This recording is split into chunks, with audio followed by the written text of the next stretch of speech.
I'm John Miglosh for the WDMA and the International Society for Strategic Marketing. All right, we're going to roll today, and I want to talk about Valentine's Day because it's Valentine's Day. How about that? My wife made me a card, said I was the love of her life, and of course, I love her with my whole heart, but I got her some CDs instead. I hope she's not watching or she won't be surprised. She doesn't watch this, luckily for me. Anyway, I got her favorite Italian singing group. So if you know her, don't tell because I handed my daughter a couple of bucks and said buy this for me on Amazon because I don't buy on Amazon. It's undermining most of my clients, scaring them into using me. But she bought it from Amazon and shipped it to the wrong state accidentally. So they're going up to Minnesota today and they'll eventually track it down. But I did it like weeks in advance, which is unusual for Valentine's Day. Now today, look at this. I added this text in. I found out you could add in text fairly easily if you don't use these buttons. These are no good. But anyway, Valentine's Day is the number 3 spending holiday. See, it almost matches. Isn't that beautiful? I just knocked it right in there with Helvetica Bold. Anyway, so that one isn't in this article. And one of the other interesting things was that Valentine's Day is the number 3 spending holiday, but unlike Christmas, and I think Halloween is number 2 now, which is interesting because you got the Christian and the pagan vis-a-vis.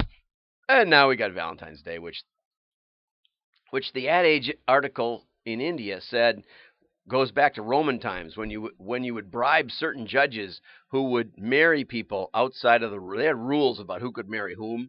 The nobleman can't marry the commoner, and probably the Saxon can't marry the Anglo. Things haven't changed much, have they? Anyway, so but some of the justice of the peace would do it, on the down low if you gave them a gift. So that's what one article said. So now you learn something new every day, as usual. Okay, in the U.S., the average person will spend $58. Chocolate is the number 1 gift, preferred gift in Wisconsin and most other states. You can pretty much bet on that. Walmart is the top destination, not because it's the best destination, but because it's all over the place. Walgreens actually has a lot of Valentine's Day stuff. I can tell you for a fact. Although this year, like I said, I snuck a purchase out of Amazon. Roses, I'm not onto roses. I like Australaria because the new roses, they're beautiful. They're buds. They never open completely. They just go thunk like that. They just go. Let's see if I can do this. They go from a bud to dead. Look really bad. So I avoid roses. Lucky you're hearing this because you're probably. Oh, the other thing about Valentine's Day is most people wait till the last day, till the day of, to buy something.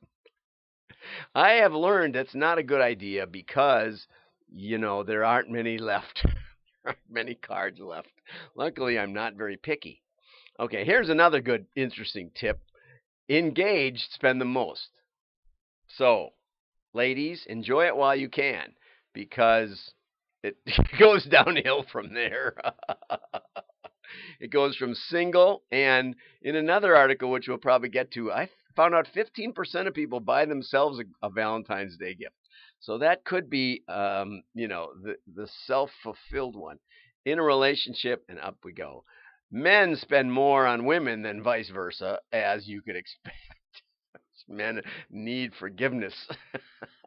And that's about it on this one. Then let's go over to this one. This one's from the UK and the US combined. I like this one much better. Valentine's Day. Oh, this is back to the Roman times. One of the biggest spending days, and most people plan one day in advance. That I thought was hilarious. Only about half the Americans, here it is, 11.5% send themselves something special, and 15% of women send themselves flowers. Something I've never done. 10% go out for dinner. Okay, married couples spend the most. This is about, men spend more. Here's the part that I thought was hilarious down here. What are the best? Women enjoy being spoiled. So what do women want for Valentine's Day? 27% want to go on holiday. Like, so my wife's got a friend in Bora Bora. I guess word got around. Or they'd like a new car. Like one of them Lexuses with a big red bow on it. Spa day is probably the cheapest one on here is the spa day. So consider that because that's at least made the cut. Nice wanted to enjoy a new piece of jewelry. I wouldn't go there. You won't know what to get, and it'll be a disaster. I've had more jewelry disasters than everything else. Oh my goodness! Look at this. This is why women have so much higher an average.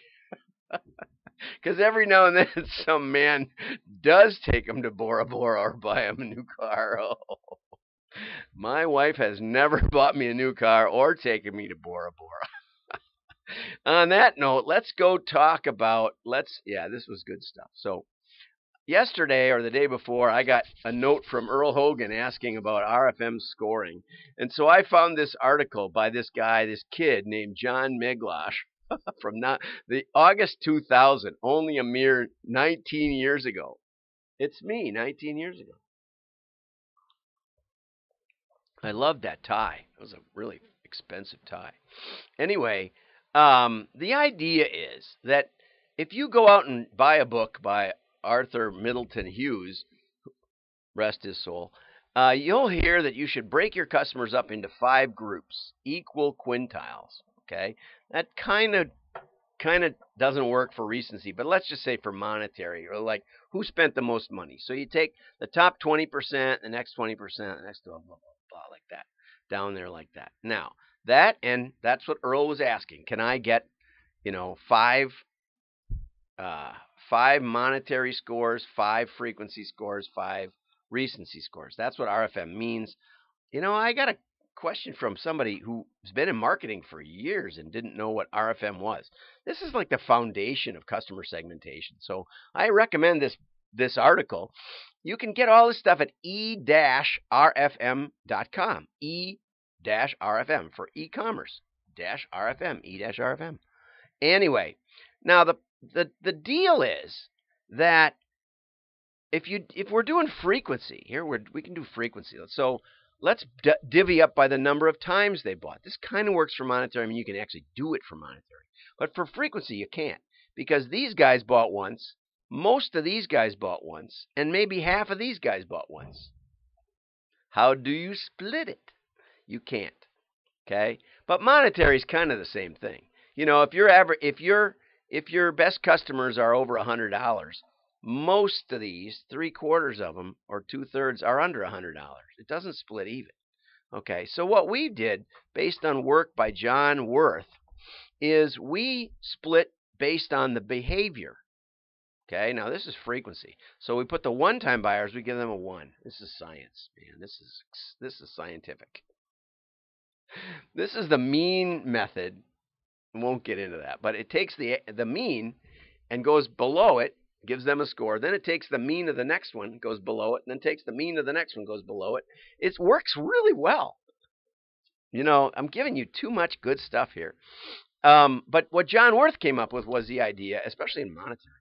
He said, why don't we make the money quintiles? Let's take the amount of money they spent, and we'll start at the top one, and we'll go down 20% of the money, and then give them a 5, 20% of the money, give them a 4, 20% more, give them a 3, 2, 1.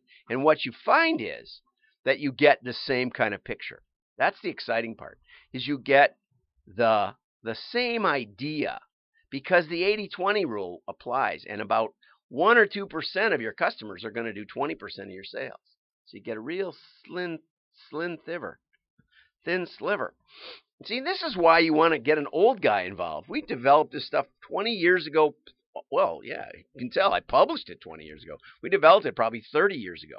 This is the kind of stuff that you want an old guy to help with, because it's self-evident once you hear it, but until you do. And this stuff is getting lost.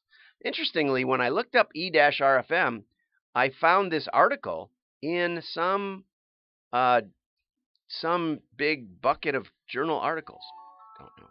But anyway, this goes at some of the ways that you can do recency, some of the ways you can do the weighting. It's one of the very few articles on actually how to do RFM scoring. I think it's one of the best. It's cited all over the world in languages I don't speak. So you get that here first. If you want to segment your customers, if you want to treat the top ones best, and that's why we do it.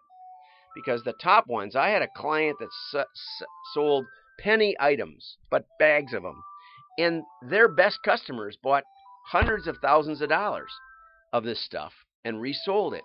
And they would fly them in for river rafting and parties. Every year they flew in their top 1 or 2%, right? It made tons of sense. It was brilliant. If you don't treat your best customers right, someone else will. And most importantly, traditional quintile grouping of customers hides them all. It hides them all. It's all just a mix.